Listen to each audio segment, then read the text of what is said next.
Magandang hapon mga kabagang.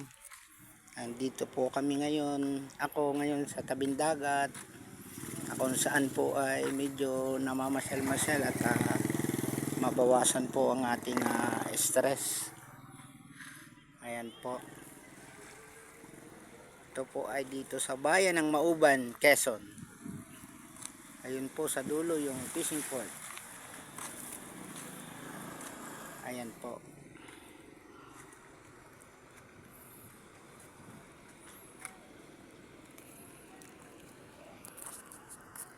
Kaya shout out po sa mga nanonood po sa aking video. Sana ay tulungan niyo po ang inyong kabagang.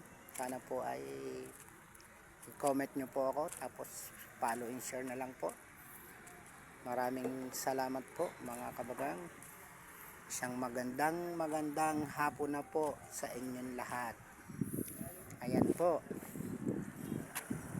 Sa mga nanonood, para na rin po kayong nasa Mauban, Quezon.